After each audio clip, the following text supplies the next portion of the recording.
सुयू सांगजिन को एक बहुत ही अच्छा सपना दिखा रहा था। जो सांगजिन का सपना था वही जिसमें सांगजिन और सुयू साथ में अकेले हैप्पी हैप्पी रह रहे हो। सुयू उसे कहता है अगर तुम्हें घर बनाना नहीं आता तो कोई बात नहीं, जल्दबाजी की कोई जरूरत नहीं है, अब मैं तुम्हारे पास आ गया हूँ ना। सांगजिन कहता है मैं बहुत ज्यादा खुश हूँ, क्या तुम ये सच कह रहे हो? सुयू कहता है हाँ, अब मुझे किसी और की कोई जरूरत नहीं है। जैसे हम दोनों उस गहरे पाताल में अकेले थे वैसे ही हम यहाँ पे रहेंगे, बस फर्क यही होगा कि अब मैं आजाद हो चुका हूँ, अब मेरे ऊपर कोई भी सील नहीं लगा। सांगजिन बहुत सरप्राइजिंगली कहता है कि हम 200 सालों से वहाँ साथ में रह रहे थे और हम दोनों को ही एक दूसरे के लिए फीलिंग्स थी, लेकिन तुम बहुत ज्यादा एम्बेरस हो जाते थे और हर बार ये मानने से मना करते थे, लेकिन अचानक से रातों रात तुम्हें ये क्या हो गया? सुयू उसे कुछ कहता नहीं, बस स्माइल करता रहता है। तो सांगजिन कहता है मेरी और इस तरह से मत देखो, मैं अपना कंट्रोल खो दूंगा। अभी सपना बहुत ही ज्यादा अच्छा चल रहा था, लेकिन यहाँ सपने में भी सुयू की वो बटरफ्लाइज पहुँच गई।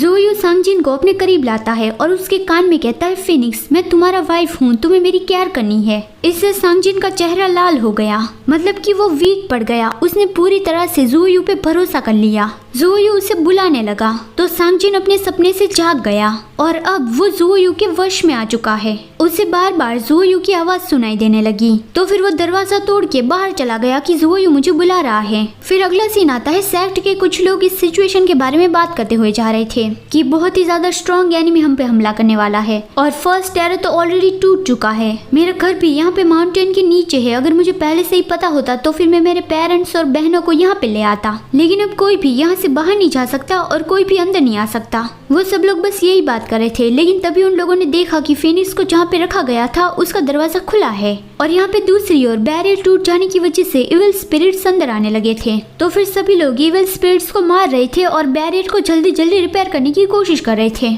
और जब फाइट की बारी आई तब ग्लूटन को तो बहुत ज्यादा मजा आता है, लेकिन उसे जल्दी जल्दी भूख भी लगने लगती है। तो फिर फॉक्स उसके लिए रोस्टेड चिकन लाया था। लड़ाई के वक्त भी इन लोगों का रोमांस चलता ही रहता है। फिर ग्लूटन ने उसे सारी सिचुएशन बता दी कि इविल स्पिरिट यहाँ पे अंदर आना बंद नहीं हो रहे हैं और हम उसे पूरी तरह से मार भी नहीं सकते। जियोचा ने बहुत पहले से ही सब कुछ फिगर आउट कर लिया था कि हम पे हमला होने वाला है और उसने सुरक्षा बढ़वा दी थी। ग्लूटन ने अपने गले में जो तावीज पहना हुआ था उसने वो फॉक्स को दे दिया। वो उसे टोकन के रूप में दे रहा है कि अगर वो इस लड़ाई को जीत जाता है तो फिर फॉक्स को उसके साथ शादी करनी होगी। ग्लूटन अपने हाथों से वो तावीज फॉक्स को पहना देता है। फॉक्स उसे कहता है कि ये तो तुम हमेशा ही पहन के रखते हो, क्या ये इतनी ज्यादा इम्पोर्टेंट चीज है? ग्लूटन ने बताया कि वो उसका पहला दांत है, उस दांत के अंदर ग्लूटन की शुरुआत की डेमोनिक पावर्स है। लेकिन फॉक्स सोचता है कि ओह तो ये दूध का दांत है। फॉक्स को वो गिफ्ट बहुत ज्यादा अच्छा लगा। ग्लूटन उसे कहता है यहाँ पे खतरा है तो फिर तुम माउंटेन पे वापस चले जाओ। फॉक्स वापस जाने लगा और कहता है अच्छा ठीक है, अब मैं वापस जा रहा हूँ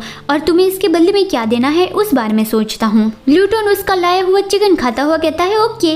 येली ने डिसेंट को जियोचन का बॉडीगार्ड बनाया है तो इसलिए वो हमेशा जियोचन के पास ही रहता है। जियोचन ने अपने पास फांशो की गुड़िया भी रखी थी और वो कह रहा था कि हम 6 दिनों से लगातार फाइट करते आ रहे हैं, लेकिन मेन दुश्मन अभी तक सामने नहीं आया है। शायद वो अच्छे मौके का इंतजार कर रहा होगा। पहले जो लड़ाई हुई थी उसमें से हम देख सकते हैं कि उसके पास पावर्स कम थी।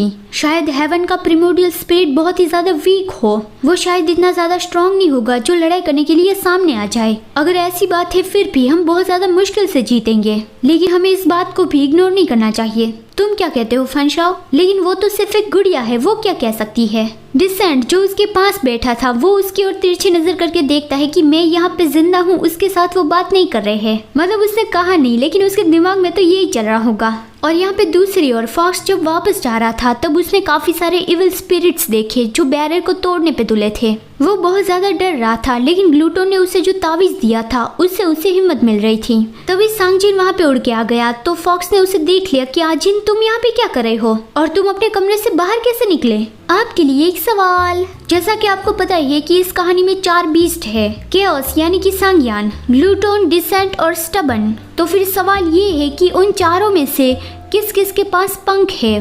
कौन कौन उड़ सकता है? मतलब अपने पंख की मदद से उड़ सकता है। मतलब कि इस कहानी में तो सभी लोग उड़ सकते हैं, लेकिन हाँ सिर्फ सामान्य लोगों को छोड़कर।